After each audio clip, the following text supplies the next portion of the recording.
But let's move into the next topic, and we are going to welcome in for the second time this month, because we missed him in April, our buddy Jake onto the podcast. And Jake, last time we talked, the Philadelphia 76ers were alive in the playoffs. And unfortunately for 76ers fans like yourself, Kawhi Leonard hits that crazy shot that bounces off the rim. I know you hate that I'm even bringing it up. Dave now making the noise. That out of my mind. Why do you got to do that? Anyways, Jake's on the line. We're going to talk about the 76ers and what they need to do for the 2019-2020 season to be successful, possibly getting to the Eastern Conference Finals. If you do want to be like Jake, check out patreon.com/mostvaluablepodcast. By now, you most likely know the spiel. If not, you heard it in the intro. But Jake, I've been talking to you, and obviously I know this has been a very open and fresh wound for you. Has it gotten any easier to swallow? No. I will say that some of my other sports teams have trained me to deal with heartbreak. I've done it 2 years in a row with the Saints. So I'll be okay. I mean, I would be much more worried if we didn't have two of the best young players in the league. But so while I think we should have been in the Eastern Conference Finals this year, there's always next year. Let's just dig right back into that fresh wound real quick. And let's do both fresh wounds of the Saints and the Sixers. Which one was harder? Oh, yeah. The Saints, because it literally was the Super Bowl. Yeah, I think so, too. And like we would have beaten Tom Brady, too. And publicly. The ref screwed you, too. It wasn't like, Kawhi hits that crazy shot. The Sixers easier to deal with because we literally just lost to a great player. Like, tip your cap to Kawhi. He's a great player. Yeah. I can't wait to see him in a Clipper uniform next year. Well, and you have but you have excuses too. Like Joe wasn't fully healthy. Like if Joe was fully healthy, that could have been a completely different series. We lost Game 7 on the road to a buzzer beater on like the 6 bounces. Like you don't even, you know what I mean? It's just it's how it is. Well, let's get into the first big news, and that's going to be Brett Brown.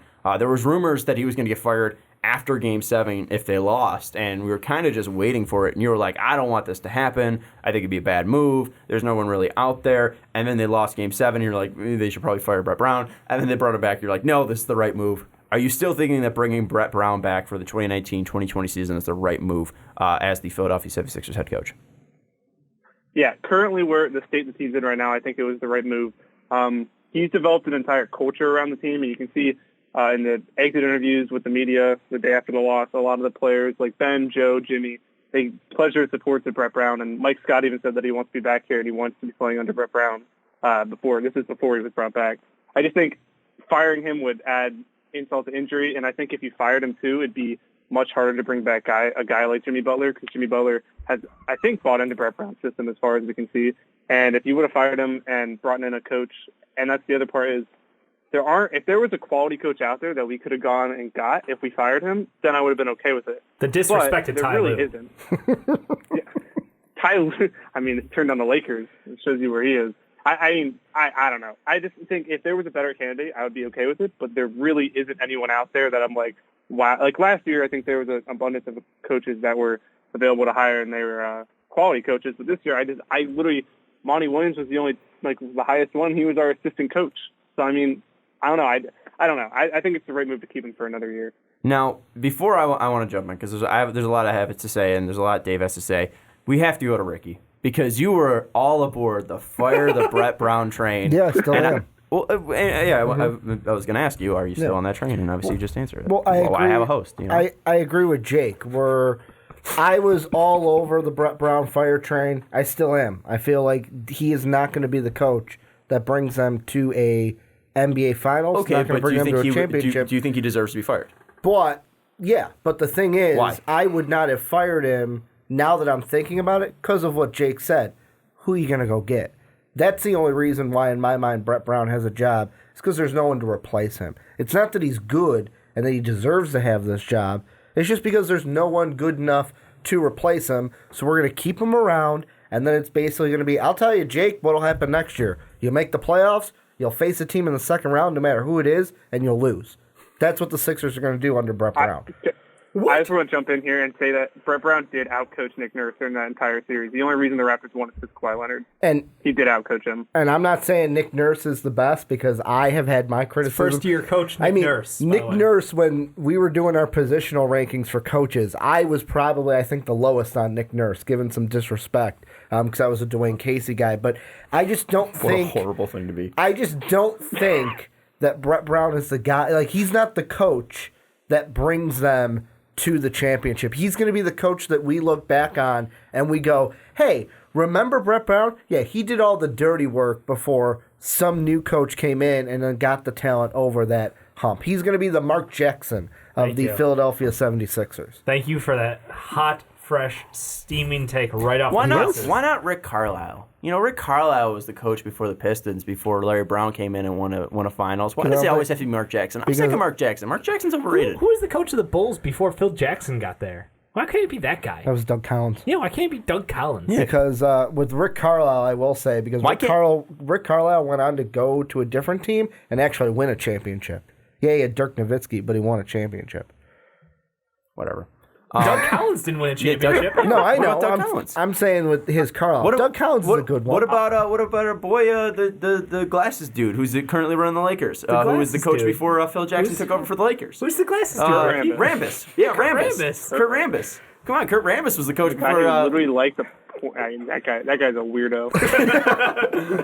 Throws a mean clothesline. Though. You obviously want to jump in on this whole Brett Brown thing. It's the same take I've heard for like a year and a half now. I don't know what he did bad in that series. Like, that's the thing. There was no fireable offense from Brett Brown in that series. Last year there was. Yeah, he got out-coached and the floor wiped by him by Brad Stevens. Yeah. Brad Stevens wiped his floor. When T.J. McConnell is the best player on your team in a series, you got problems. Brett Brown had no idea how to call timeout at the right situations in that series. He got absolutely outcoached. He had no way to talk to these guys in the huddle after he called the timeout. He had no way to rally these guys up and tell them the play. They looked lost out there after every single timeout. Yeah. It wasn't this way in the playoffs, and I don't think there's a way to be looking at this and be like, this is Brett Brown's fault. The only thing that I can point to, if we want to get into it, in my mind, is Ben Simmons' usage on the offense.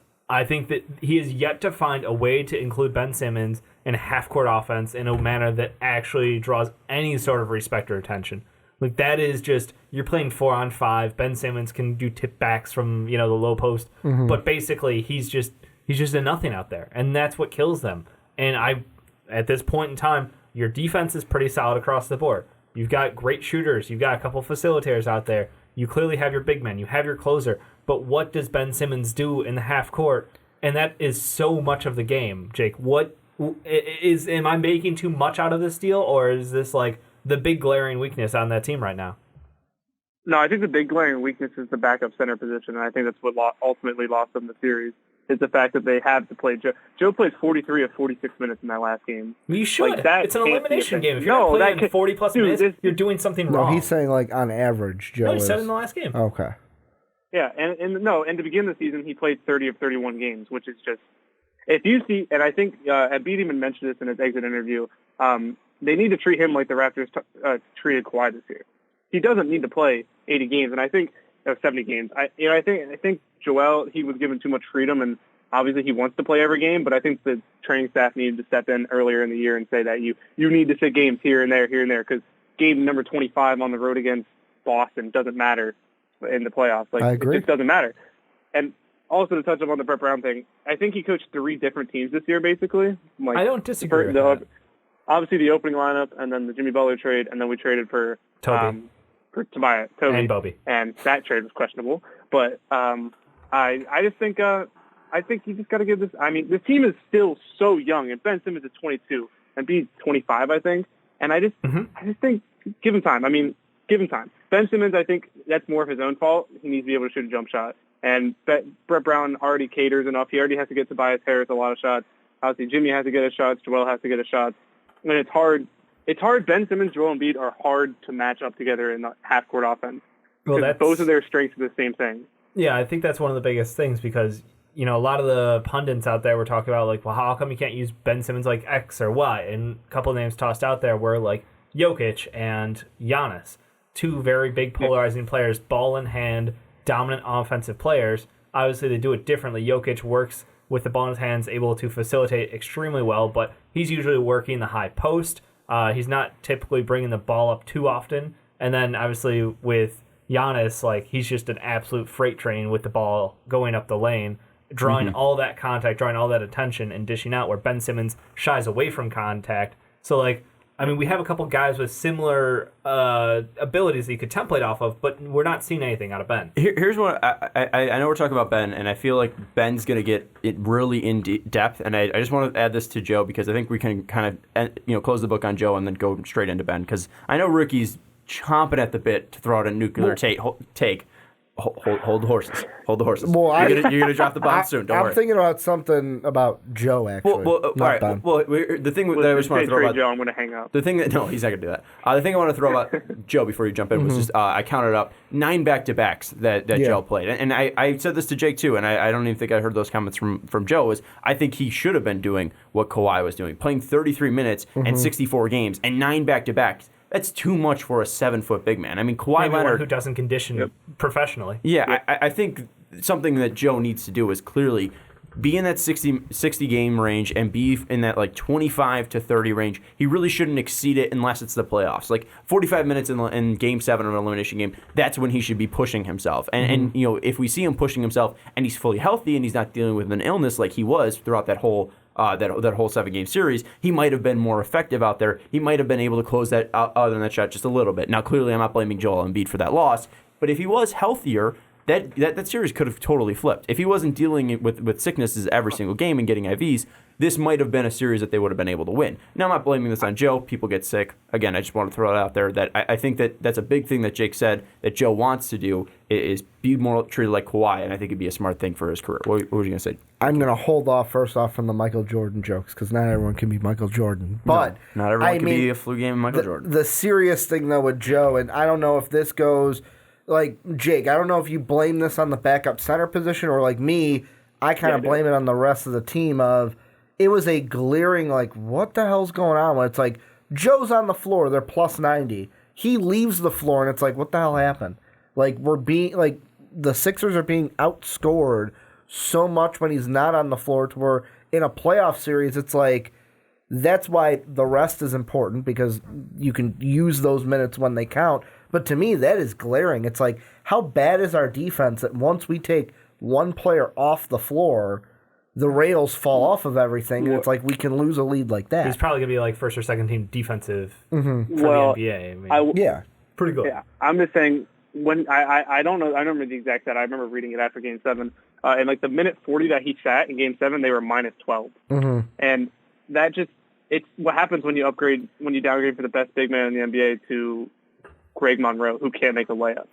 And that's half on ownership and that's half on the players. I mean, and I'm not a coach, obviously, but if I was that worried about playing my backup centers, I would have had Ben play some backup 5, which they didn't. And I think Ben's more than capable of playing a backup 5. And especially against Marc Gasol, because Gasol was refusing to shoot the ball in that series. So, I mean, I don't know. I think this summer that's going to be a big priority, whether they look to bring back Noel or Dwayne Dedman's out there or Rolo's out there or whatever that is. Somebody has to be signed as backup center, and while as much as I love Boban, he can't play in the playoffs, and that was evident because he can't play pick and roll defense. Yeah. No, I mean, it is a struggle out there to find somebody who can soak minutes without just hemorrhaging points for them. Yeah, and I think one thing, too, is I think the one player we haven't giving credit to is Marc Gasol. And I know Joe has been injured, too, but Marc Gasol also played some pretty decent defense on him.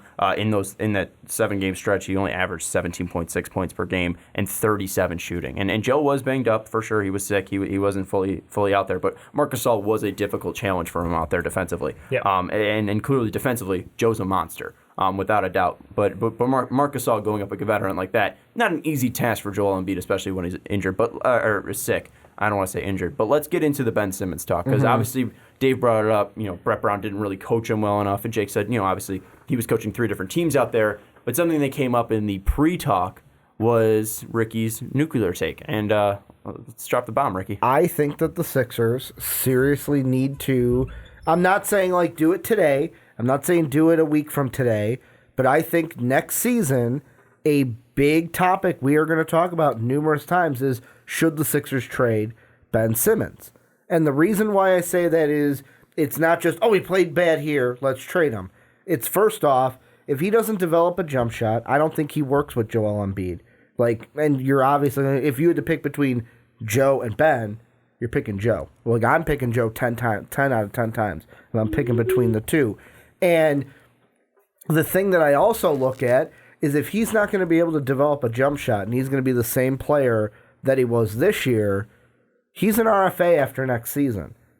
If you bring Jimmy back, that's big money. Are you going to pay big money for a guy who's not shooting a jump shot, who his game clashes with your star on your team because Joe's your star, and is that going to be a future moving forward? I'm not saying it's a for sure, like, yes, trade him today, but it's going to be a discussion if he doesn't evolve as a player and learn how to shoot a jump shot, because then the Sixers are going to say, no, it's not going to work. We got to trade him before some team offers him a max, and then we've got to match that up with his RFA. Because you're not going to let Ben Simmons walk in free agency.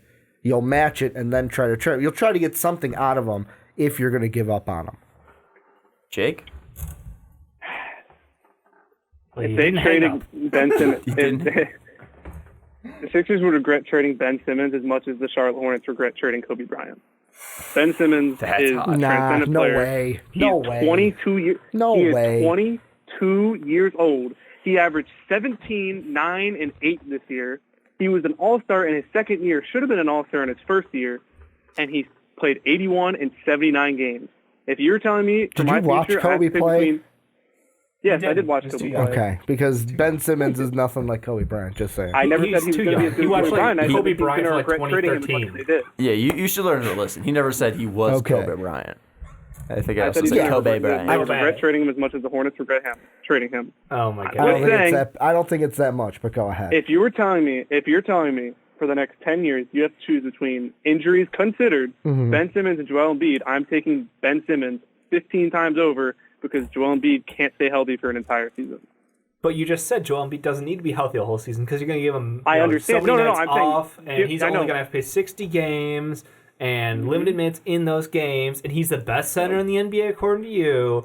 So you're going to pass up on him for a guy with a flawed game. I'm saying if you're telling me I had to choose between the two, I'd take Ben Simmons because I think Ben Simmons can be a top 5 player in the NBA at one point. But Jake, you just said something that is the crux of all of this. It's not just the trade Ben Simmons. It's can Ben Simmons and Joe coexist together? And if you're going to, and I'm fine if you're going to sit there and say, well, I'd pick Ben. Well, then in my mind, that means then Joe's got to go. One of these guys has to go. I don't think so. If Ben Simmons, to me, if Ben Simmons is not going to learn how to shoot a jump shot and evolve as a player, one of these two guys has to go because together they're not winning a championship. That's what I'll say. He's 22. He just finished his second year in the NBA. You have to give the guy time. They have unrealistic expectations for young players nowadays. He's literally his second year in the NBA, and you already expect him to have a complete game, fix every flaw in his game. I He's expect an elite him to defender. be able to shoot a shot, though. What That's did he get basketball. better at He's this year developing than it. last year? That's his one weakness his entire game is the fact that he can't shoot a jump shot. That's a pretty big weakness in the game of basketball where you're trying to put baskets, balls in the baskets. Give him time. He will develop it. All he has to do is develop a mid-range shot, and him and Joel will be fine. That's all. Jake, give him a year. Jake, I have a question for you. That's all Michael Kidd-Gilchrist needed to do, too, wasn't it? Jake, I have a question for you. Yeah, well, Michael Kidd-Gilchrist and Ben Simmons are not on the same level. One was the number 1 pick, one was number 3 pick. This is talented college players. This is what I want to throw out here. This guy also a very talented I'm just stirring the pot. I'm sorry. No. But this guy also a very talented college player. And also in the first 4 years, so he was age 21 to 24. So in those 4 seasons, he was 31 of 189 from 3. And that's 16.4% from 3. And Ben's obviously nowhere near those levels. I think he's 0 of 17 from 3. But Jake, you want to know can you take a guess who that player is? Wait, can you repeat that? Right. This player in his first 4 seasons was 31 of 198 for 16.4% from 3 in his first 4 seasons. Do you know who that is? Oh, Giannis. No. Damn it.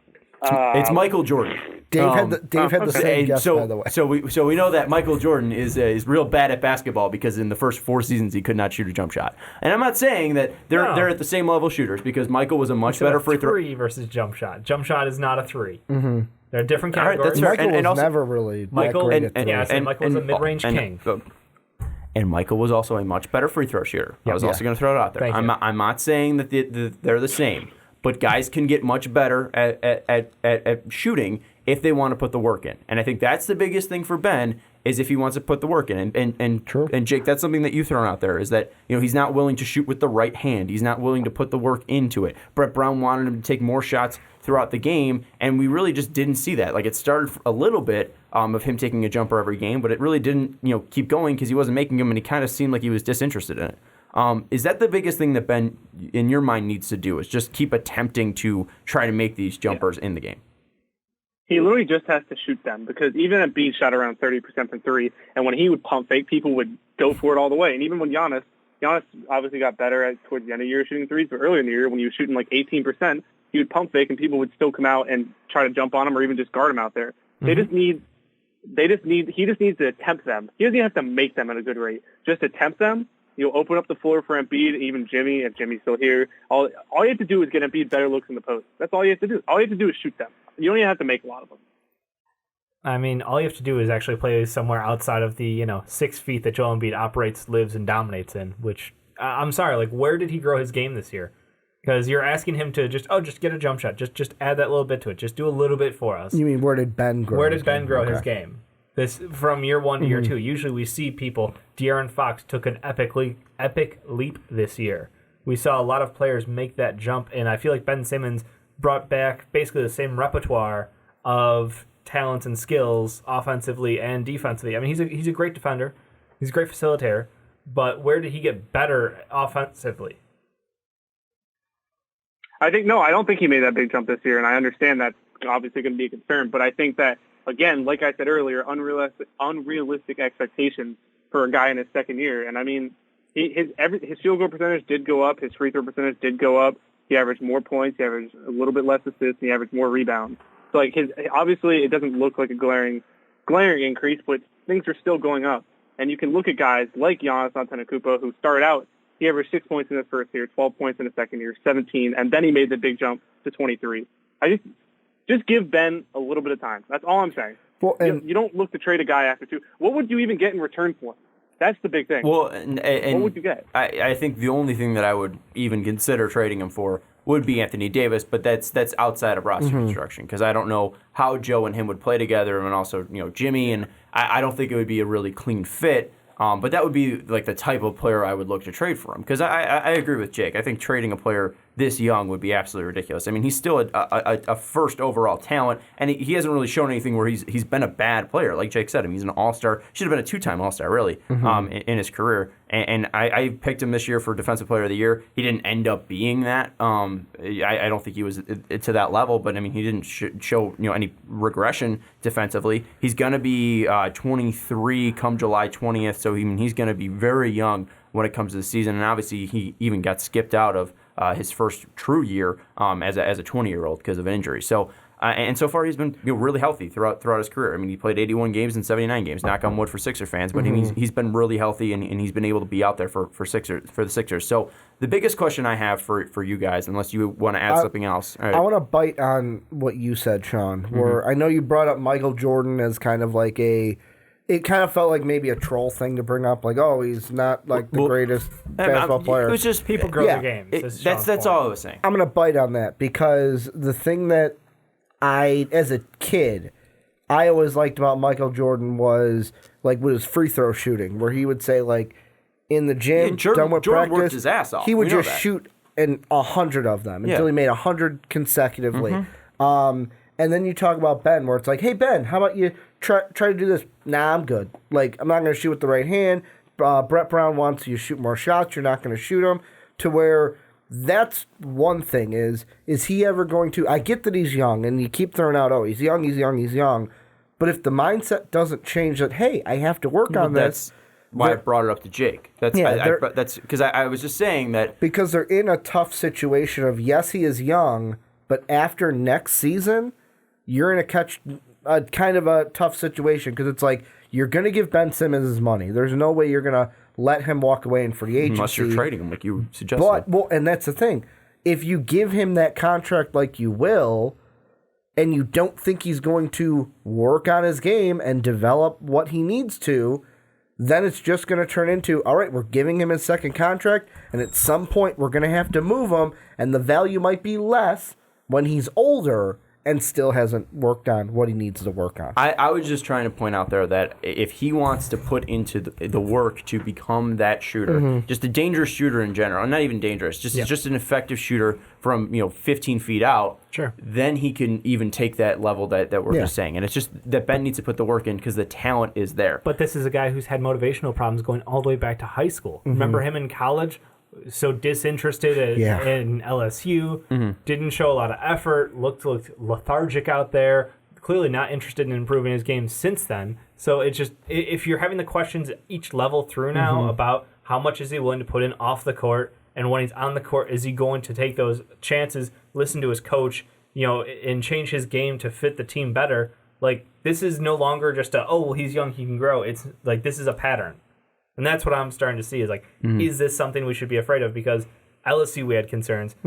Rookie year, we understand injury, sure, but a lot of guys who are injured early on in their careers, I look at his teammate in Joel Embiid. Joel Embiid took that time to get a better shot. He took that time to build up his body. Ben Simmons, Jake, what's your response to that? I just think it's an overreaction. They lost in a Game 7 on them. If they were in the Eastern Conference Finals, we wouldn't be having this talk. I mean, Ben didn't do I think Ben is still the problem. Offensively, I still have the same question marks. It's not like that one series did anything for him. It's just anytime you're in the playoffs. Was he really that bad for you in the playoffs? I think he was still pretty damn good in the playoffs, and he was an elite defender in the Brooklyn series. I would say he's a good defender, but that's not what I'm talking about. I would say my problem my problem with it is, did he overall have a bad performance? No. But the thing is, I can't remember if it was after Game 2 or Game 3 of the semifinal series, but it was along the mark of when Ben Simmons is the third scorer for this 76er team, they're winning astronomically. Where it's like if Jimmy, Toby, and Embiid are the 1, 2, and 3. And I kind of look at that and I go, if you're okay with that, that's fine. But also it's like, maybe it's the number one pick thing also, where it's like, you expect him to be one of your top 2 scorers. But his job also isn't to be a top scorer. I mean, his job is to pretty much be a massive point guard.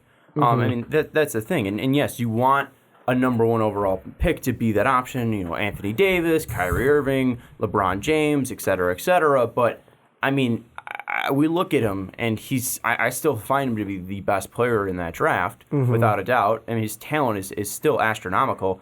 And the one concern that I will bring up is just you do look at those games that he had, those 12 games that he had in the playoffs, and they're not near his season averages. 13.9 points, 6 assists, 7 boards, which is near the same, but 57.5% from the field. His field goal percentage was up 62, but he was taking less shots. So the one thing that I was a little bit concerned was the fact that he didn't become this massive great distributor and just started taking back reeling back his shot attempts. He started reeling back his shot attempts, and he kind of just seemed like he wasn't involved as much as in the offense. And that's just the concern that I have with him. Does it mean I want to get rid of him? No. I still think that this is something that they need to explore. Let's move now to free agency, though, because that's something that's big. Will Jimmy Butler stay? Will Tobias Harris stay? What do they need to do to help Joel Embiid and Ben Simmons? Because Ben Simmons and Joel Embiid are going to be there no matter what. Brett Brown as well. So what are you guys looking at least in the draft and free agency, to help this team, the 76ers, get to that next level? So where Brett Brown's not fired after this year, Ricky, where Jake's not having to deal with an Eastern Conference semifinal loss for the 3rd straight year, where Dave can see some progression out of Ben Simmons. What kind of players do you need to see around it? Do you need to see Jimmy Butler back? Do you need to see both him and Tobias Harris back? Do you need more bench depth? Do you need a second string center? What are you guys looking for, at least draft first and then going into free agency? I mean, for me, the biggest glaring thing is you need to re-sign Jimmy. If Jimmy goes to another team, hit the panic button. Because the thing I liked about Jimmy on the 76ers, because Jimmy left a bad taste in my mouth leaving Chicago, with how that team and those veterans kind of imploded. And it was basically Rondo and the young guys against D-Wade and Jimmy Butler. But I think on the 76ers, Jimmy Butler's kind of been not a glue, but a guy that lights the fire under their ass, and is also, like Brett Brown, for everything that I criticize him for, the one person that made him a better coach than he was last year was Jimmy Butler, because Jimmy Butler is not afraid to challenge him. Like the game all four of us went to, where Jimmy Butler went into the locker room and then had to come back out for the final shot. What was he saying coming out of the locker room? We better fucking play a better shot. Like, we better have a better fucking game plan for this last shot. And that's the key guy. Draft, I'm not really 100% sure. It depends on what happens in front of him, obviously. Free agency, I think Toby's gone. I think Toby's going to get a deal with a different team, and he's going to go to whatever team that is. But the big thing for me is I'm getting Jimmy Butler back on this team because he is the major, I'll say, glue for the 76er team. Yeah, I can't disagree with the Jimmy Butler piece of that just because he is. You can see the connection with him and Joe, and I think that he has a good fit, good mentality for the city. Everything about him is super likable, and I think the media portrayal has been kind of hilarious as it's flipped over the past 2 years. As far as how they need to fill out around that, I think the draft you're looking for either an older wing like a Cam Johnson who can give them that three-point shooting from the outside, give them the spacing and the size, or you look to a backup center, either like a Bruno Fernando at that point in the draft. If Goga falls, maybe that would be an interesting one. Sean and I did a quick topic on that one on the PTP. If you guys want to check that out, plugging that in shamelessly. And those would be like the two key things. I don't know that I would go for a bench point guard in the first, but in the to start the second round, I know you guys have a couple of picks this year in the second. So if Ty Jerome for some unforsaken reason falls, if a Carson Edwards, he had a bad combine. He did, but he's a professional player. Like, you look at him and like on the court, that's a guy who has results, who has leadership, who's worked with the team for years. I would look towards a Ty Jerome or Carson Edwards maybe in that second round if one of those guys is available by your pick. Could be interesting.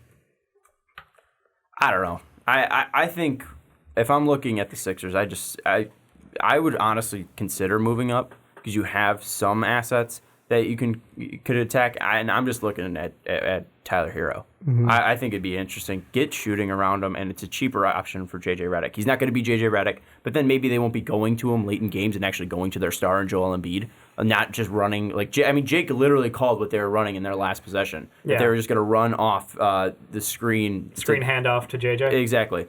Jake called it beautifully, literally, play by play, second by second. And they went right to it. If I'm the Sixers, I'm going after Tyler Hero because that way, you could always add centers, late in free agency. You can find people to help them. You don't need a star to be your backup center. And I think that the Sixers, you can get a guy on a veteran deal. We saw what JaVale McGee did for the Lakers. I mean, there's always players out there that can add something. And I think you could find that guy then. But I think you need to find a cheaper option because I think JJ is going to walk.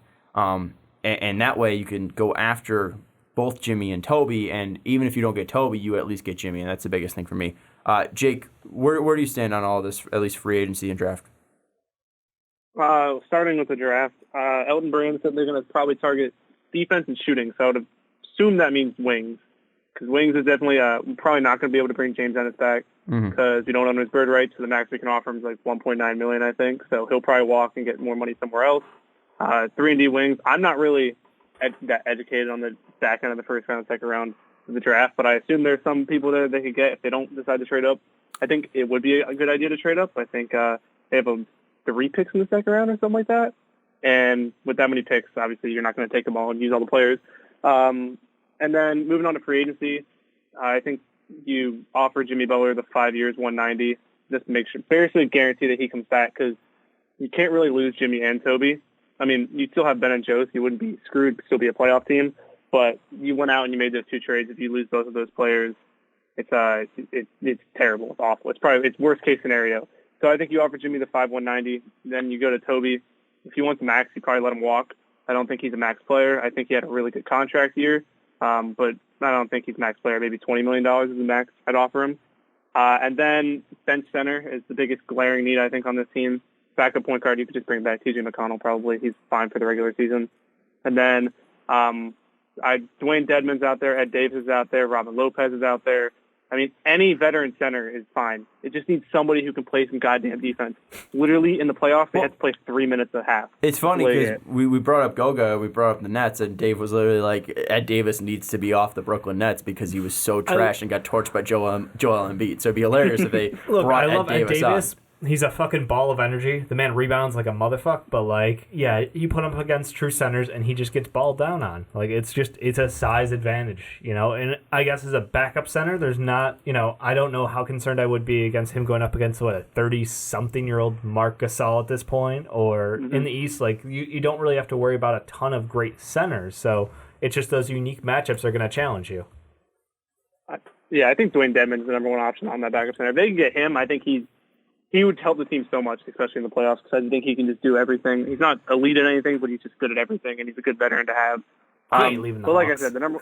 That's the thing is I don't know if I think they're going to do their best to keep Dwayne Dedmon, the Hawks. Yeah. Oh, probably. I don't know. They could. I'm just saying he's a free agent. I'm just saying that if he hits the market, he should be your number one option. I did hear you earlier in this episode mention Nerlens Noel coming back, and that kind of shocked me a bit. Do you think that's actually potential? I don't know. Depends how much the Thunder offer him. I see it hard. The Thunder have been one of those teams that not a lot of players leave, besides what Kevin Durant obviously did. But I think they have a pretty good culture there, and I think it might be hard for him to leave. But if he does leave, he'd come back to Philly. I mean, screw, we'll take it. I don't know if he'd come back. That relationship salvageable? I mean, I think he's an amazingly defensively gifted center. Traded him for nothing. Yeah, I was going to say, his value was, 2 seconds? We didn't get any. We got Justin Anderson for him. Yikes. Just turtleneck. Just to bring it up to 5 picks total in the 2019 draft for the Sixers. They have the 24th pick. Obviously, like we're talking about, possibly moving up to get Tyler Hero. But then they have the 33rd, 34th, 42nd, and 54th. And there's some interesting names that are kind of in that range. We're talking about shooting and defense. Dylan Windler from Belmont, great shooter at his time there. Would be really interesting as a wing. You look at KZ Okpala as well. Some people have him falling that low. He would be a nice steal. He had a great, fantastic combine with his length. Would be very interesting, especially as a shot. Ricky's boy, Louis King, is out there. Louis King? Ricky's other boy, Iggy Brasdeikis, is out there, too. So some interesting players out there, even Darius Bazley, if they want to take out on a project. So, maybe they don't like him. Maybe they don't try to move up. But, even some mocks have you guys taking Cam Johnson, who's, already a great shooter. I think, though, overall, what this team needs is just to bring back Jimmy Butler and have that leader, because maybe that does fire up Ben Simmons a little bit. And if you have those three, you at least have your core. And that way Elton Brand can try to be creative in the draft and try to go after some players possibly using those picks. Some guys with possibly some rough contracts, but they can at least still play. Maybe they're not worth their contracts. But even then, I think you can look at that and maybe you just even replenish that second unit. And you go out and just get 4 new players to add to that bench, because this team, you haven't had that. I mean, we talked about Jake recently. I think we have 5 hits in the past, 7 years or something like that, or past 5 hits in the past 20 picks or something like that. It's bad. Trust the process. But I think the thing is like the ones that you have hit, you've hit for a reason. Landry Shamet, great shooter, and obviously you moved down to him to get the Tobias Harris move. You obviously saw that one. Ben Simmons, easy to see that one. Joel Embiid kind of fell in your lap a little bit, but there's been times where you guys have been able to find out talent, and I'm interested to see what Elton Brand would do, especially with 5 picks if he keeps them all. But what about the pick last year, Zhaire Smith? Is this kid going to contribute at this level? I mean, I know he had the health issues where he nearly died this past year, but a full healthy offseason to get in shape. Like, what's his contribution going to look like next year? Yeah, I want to say we also took Mikal Bridges, actually, but then we traded him for that Suns pick. Yeah. So, I mean... Really just opening up that wound again. Yeah. Yeah. I mean, I like what we got with Zhaire. I looked what I saw at the end of the year with Zhaire. I think he could be a good bench player. I mean, he's an energy guy at the least. He plays very good defense. If he improves his shot, I think he's a good chance to be a 3-and-D wing. And if they don't bring back JJ, he could slide into the starting lineup at the 2.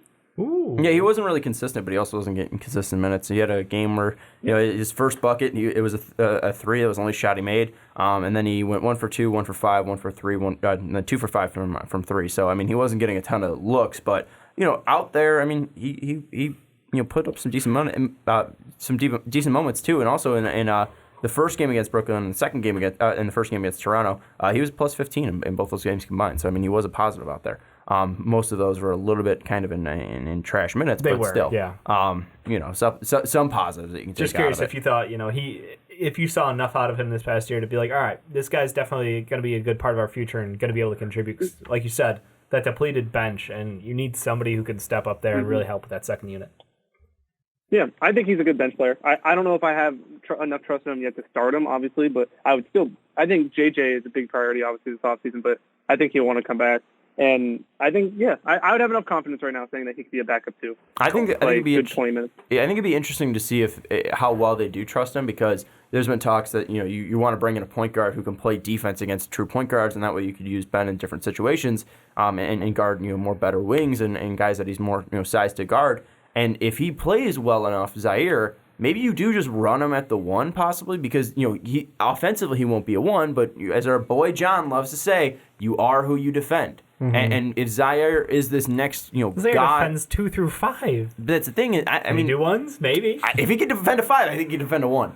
And so I think it'd be interesting to see like how progressed he is defensively. Because that way, maybe even get at least a defensive point guard out there, and if he's able to be a decent shooter, then that just expands that range, and maybe we'll see Brett Brown's creativity out there. But we'll have to wait and see. Jake, what are your final thoughts on the Sixers? Do you feel like it's the right direction? Do you feel like this might just be another stalling year where the Sixers kind of have their feet in the mud, or is it certain moves will fire off certain things? I think looking back at the past year, I think that Jimmy Butler trade was great value, great trade. I think with the Tobias Harris trade, now that we're out in the second round, it was probably unnecessary. And trading that pick and trading Shamet, it's obviously getting out in the same round as he did last year. It's rough. It's rough looking back at it. But if Toby does come back and be improved and make the conference finals or whatever next year, it'll be worth it. I think it's another growing year for the team. I think your 2 best players, I mean, Jimmy might have been your second best player in the playoffs, but overall your 2 best players are still in their mid to early 20s. I think it's a bright future for the team. Jimmy was 100% the second best player on the Sixers in the postseason. I'm saying in the playoffs, but in the regular close. season he wasn't. Yeah, for sure. No, he still was. No, he definitely does not. Jimmy's so much better. Jimmy's the best.